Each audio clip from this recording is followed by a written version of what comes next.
Hello, আসসালামু আলাইকুম। এটা ডিমের তরকারি রেসিপি। আজকে একটি ডিম, দুইটি আলু আর 3টি টমেটো দিয়ে এই রেসিপিটা আমি তৈরি করেছি।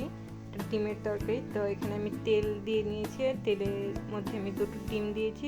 ডিমটার উপর লবণ দিয়ে ভালোভাবে নেড়ে নিচ্ছি। ডিমটা ভালো করে ভেঙে নিতে হবে। তারপর ডিমগুলো এক সাইডে নিয়ে পেঁয়াজ কুচি দিতে হবে। পেঁয়াজটা লাল হওয়া পর্যন্ত ভেজে নিতে হবে।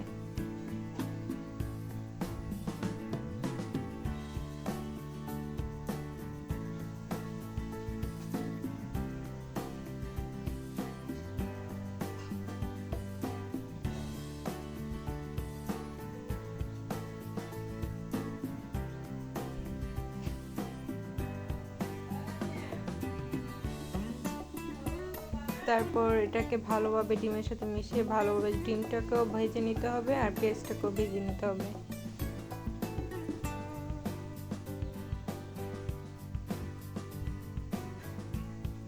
তারপর এটাতে আলু দিয়ে দিতে হবে। আলুটা ভালোভাবে তেলের সাথে মিশিয়ে দিতে হবে।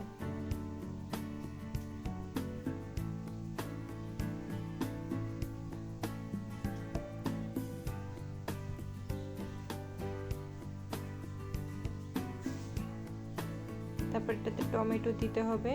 টমেটোটাও তেলের সাথে ভালোভাবে ভেজে নিতে হবে।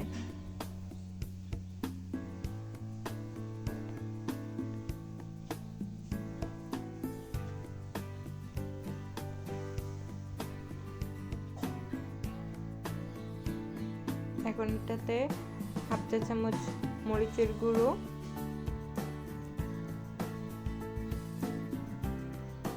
হাফ চা চামচ হলুদের গুঁড়ো,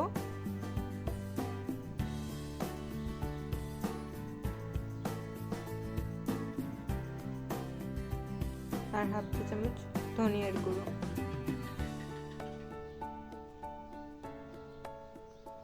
স্বাদ অনুযায়ী লবণ। ভালোভাবে এটাকে মিশিয়ে নিব। এখন নাড়াচাড়া নিয়ে দিব।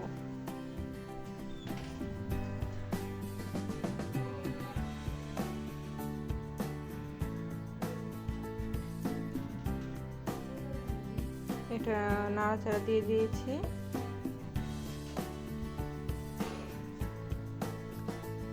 এখন এটাতে পরিমাণ মতন আলু সিদ্ধ হওয়ার মতন আর ঝোল রাখার মতন পরিমাণ আমি আধা কাপ পানি দিয়ে নিয়েছি, বড় কাপের। তো আপনারা যার যার পরিমাণ মতন, যাতে আলুটাও সিদ্ধ হয় আর ঝোলও থাকে, এরকম পরিমাণ মতন পানি দিয়ে নেবেন। আর ঝোলটা গাঢ় হওয়া পর্যন্ত অপেক্ষা করবেন। তো আমার আলুগুলো সিদ্ধ হয়ে গেছে, আর আপনারা দেখতে পাচ্ছেন ঝোলটা একটু ঘন হয়েছে, কালার অনেক সুন্দর হয়েছে। এই যে আমার আলু সিদ্ধ হয়ে গেছে এখানে। তো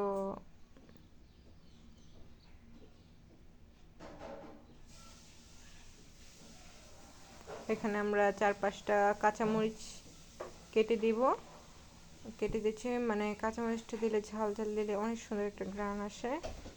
তারপরে এখানে আমি ভালোভাবে ঢাকা দিয়ে কাঁচামরিচটা একটু ফ্লেভারটা নিয়েছি, আর ভালো একটু ধনিয়া পাতা ছিটিয়ে দিয়েছি। ধনিয়া পাতাটা আপনারা দিলে অনেক সুন্দর ঘ্রাণ করবে, আর না দিতে চাইলে আপনাদের এটা স্কিপ করতে পারেন, কিন্তু অনেক অসাধারণ। এই যে আমাদের একটা রেসিপি। তো রেসিপিটা ভালো লাগলে একটা লাইক, একটা কমেন্ট আর শেয়ার করে দেবেন।